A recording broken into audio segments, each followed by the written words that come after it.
Right, so on both sides of the Atlantic, there seems to be some seriously squeaky bums ahead of court proceedings opening tomorrow at the International Court of Justice at The Hague.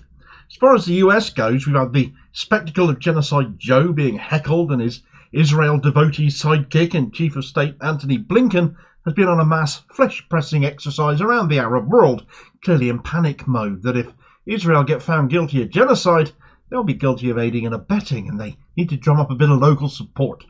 But here in the UK, a similar case of squeaky bum time has come as David Cameron reluctantly admits that Israel probably is committing genocide in a textbook show of Tory idiocy, because at the same time said there will be no cessation of arms sales to the region either.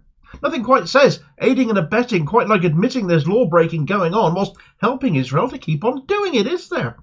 The man made an idiot of himself, hiding behind legal advice, which has now instigated a Labour backbencher, not Starmer, obviously, he's gone into hiding again, to call a motion asking to see the legal advice the government are apparently following on these matters. That will be fun if it passes. Meanwhile, undermining our government further is news that Jeremy Corbyn has joined with South Africa in supporting their case against Israel, and before the likes of James O'Brien or the Labour Friends of Israel can squeal anti-Semite over that, a member of the Israeli Knesset, the Israeli parliament itself, has now announced that they're going to do likewise. Side with prosecution against their own country. Lots to cover as sphincters are clenching the whole world over. Right, so a lot of different stories all relating to the same thing. So let's tie everything together, because ultimately everything I've described in my intro is leading up to that big South Africa brought genocide case against Israel beginning tomorrow. The eyes of the world will be on it, so stick with me, I'll be covering it all. But first, let's have a look at Israel's apparent best friend, the US. We all saw Biden get heckled the other day for allowing this genocide to continue. That nickname of Genocide Joe will haunt him for the rest of his days, of that I'm certain. But seeing all of his supporters standing there braying 4 more years in response to people highlighting the Israeli attacks perpetrated using predominantly US armaments was a sickening sight to see. This isn't about internal US politics and who is president next or who stays as president. It's about the here and now and what's happening in Gaza. But that's liberals for you. More than that, though, has been the Middle East flesh-pressing mission amongst the Arab states of the Middle East being carried out by Secretary of State Antony Blinken, a guy who was bent over backwards to excuse what Israel are doing. Between these two men, Blinken and Biden, the power lies to end this genocide. They can exert the pressure on Israel to stop it immediately. They've chosen not to. Worse, Blinken has decided to go around touring Qatar, Turkey, Crete, Greece, Saudi Arabia, Egypt, and of course Israel, obviously. He's got to stop by there as well. The only reason he's done that here and now, this suspiciously convenient timing, is for Israel's sake, of course, in the face of those genocide charges that they face. In fact, he's been happily snapped on camera with Israeli President Isaac Herzog just yesterday, he who was recently signing missiles ready to be dropped on Gaza. Well, Herzog said to Blinken, while stood there on stage, "This is your 4th trip already in this Gaza war, and we are very grateful to you for your support and steadfast commitment to Israel's safety and to make sure that Israel wins this war. On Thursday, a proceeding will start in the International Court of Justice in The Hague, whereby South Africa has sued Israel for supposedly genocide. There's nothing more atrocious and preposterous than this claim. And here, with the hypocrisy of South Africa, we will be in the International Court of Justice, and we will present proudly our case of using self-defense under our most inherent right under international humanitarian law." Resorting to insults in the face of being accused of genocide. It's not a good look. South Africa's present is one of learning the lessons from its history. That's not something Israel can say it's done. And that history makes them arguably better placed to take this forward than any other country. They know apartheid when they see it. They lived through it. They had to deal with it themselves. And they've come out the other side. I look forward to hearing that defence from Israel, though it needs to be quite something, because South Africa's 84-page submission to the ICJ is astonishing. And the legal team they put together is fearsome. So that's the US right now, still ardently standing by a very bullish Israeli government. Here in the UK, nerves might be fraying a little bit more. David Cameron, our completely unelected Foreign Secretary, got dragged kicking and screaming from him by the Foreign Affairs Select Committee that Israel might be in breach of international law. It was actually a masterclass in how to tackle evasive Tories under questioning, because Cameron is supposedly the nation's top diplomat right now, acting on behalf of the UK, and he really does not have a bloody clue what he is doing. And there were several instances of improving this, but his stupidest moment was easily when the SNP MP Brendan O'Hara put to him, "One of the things you said a moment ago, and I quote, one of the things we'd like the Israelis to do is switch the water back on." Now that says that they turned it off.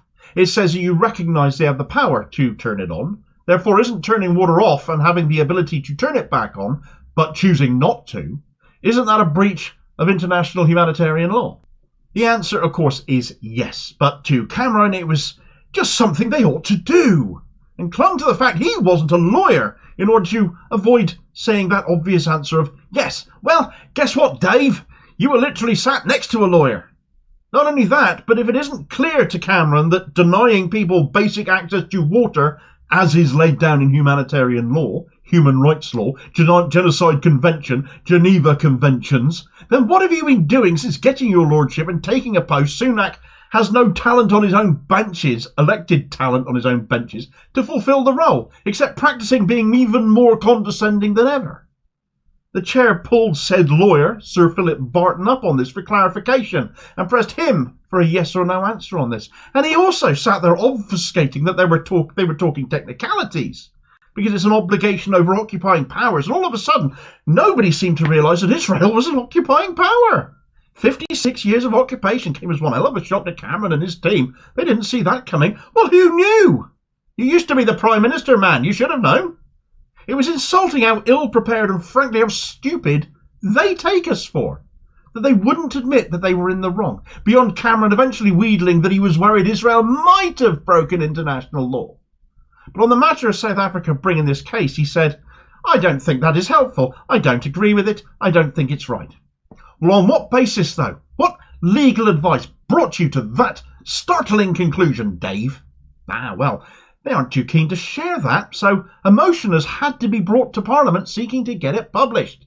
Labour backbencher John Trickett, one of the few Labour MPs worthy of the name Labour MP, a good guy, has tabled an early day motion demanding to see the legal advice. That's legal advice, incidentally, that David Cameron can't remember if he's seen or not, making him either dishonest or incompetent, but I'm plumping for both.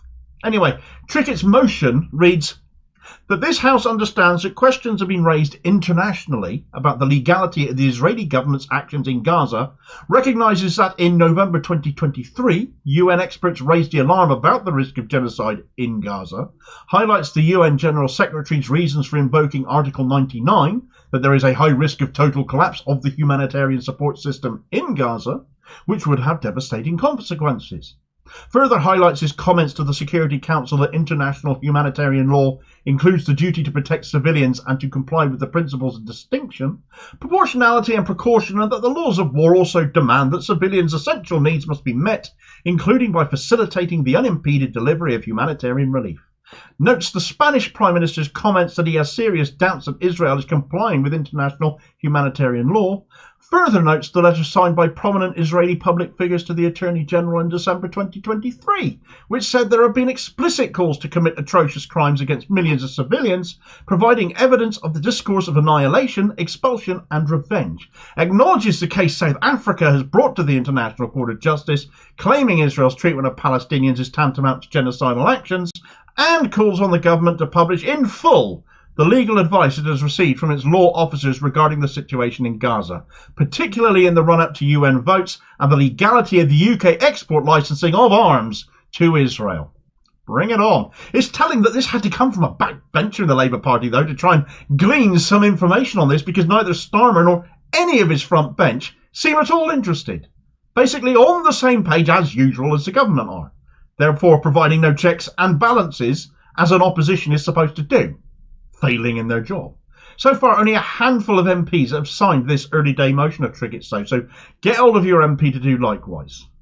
It's not just Labour backbenchers here trying to hold the government to account over the UK position on Israel and South Africa, though. There are others on the same page, and no doubt Having the centrists wailing into their morning lattes is news that Jeremy Corbyn is formally supporting South Africa's case against Israel.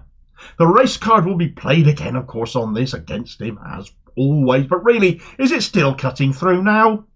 Not only is he supporting the case, he's joining South Africa's delegation tomorrow at the ICJ for the 2 days of hearings scheduled this week. In fact, such is the weight Corbyn's presence offers that of all the foreign political figures South Africa claims are amongst their delegation, he was the one that they chose to name. Is that out of prominence as far as how well he's known, or is it because he's been proven right time after time with his long track record of support for Palestine and being critical of Israel? Should South Africa prevail, in which case it'll be another example of Corbyn was right, won't it?